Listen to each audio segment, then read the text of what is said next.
Now let's move on to make the second row with single crochet stitches. Take the first row you have made and place a stitch marker in the final stitch.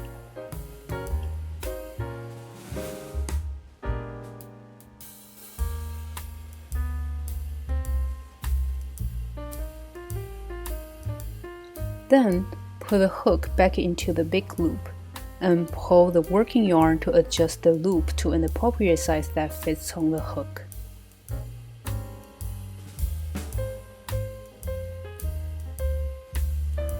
Put the working yarn back in your hand. Turn the piece you have made over to the other side, like turning a page.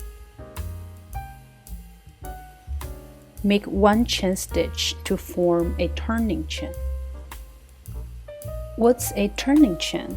It helps achieve the proper height for the upcoming row.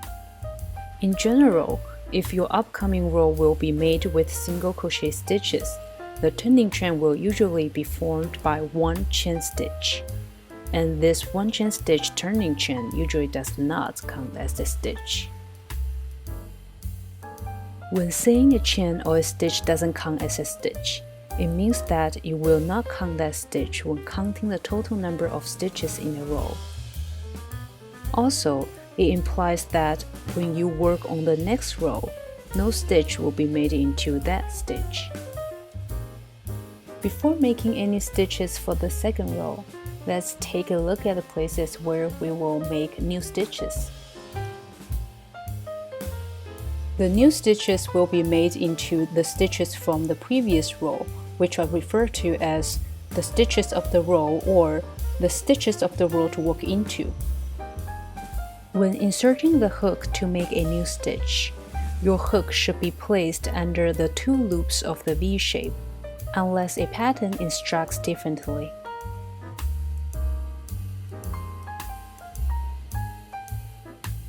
The first stitch of the row is the one that is the closest to the hook. This one, where a stitch marker is placed. As you might recall, this is also the final stitch from the previous row.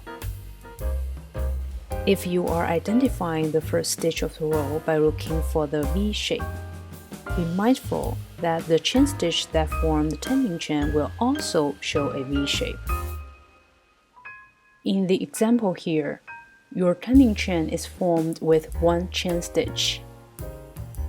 So, the first V shape from the hook represents the turning chain. And the second V shape here, where the stitch marker is placed, 1, 2, the second V shape from the hook represents the first stitch of the row.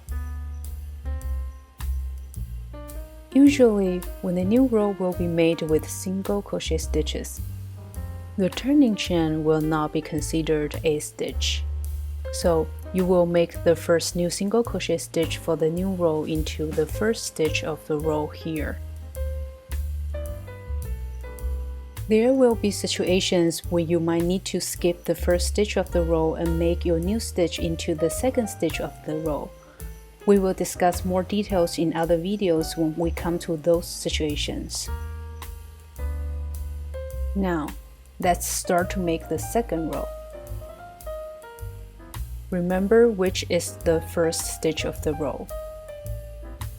Remove the stitch marker.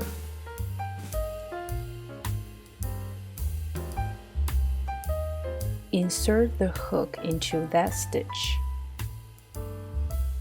Your hook should be under both loops of the V shape.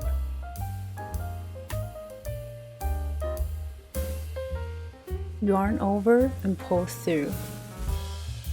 Yarn over again and pull through both loops on the hook.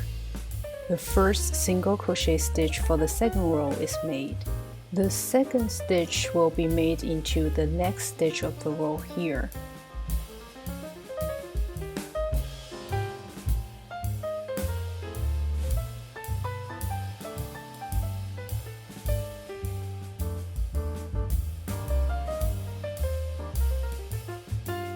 The second stitch is made. Continue to make one single crochet stitch into each of the remaining stitches of the row.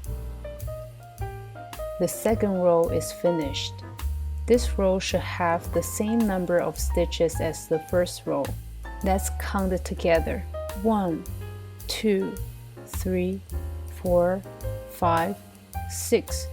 6 stitches. The method for making the subsequent rows is the same as making the second row.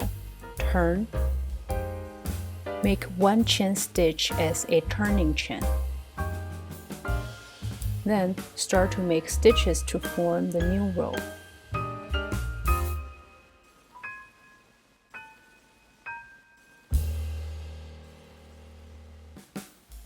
Try to practice by making more rows with single crochet stitches.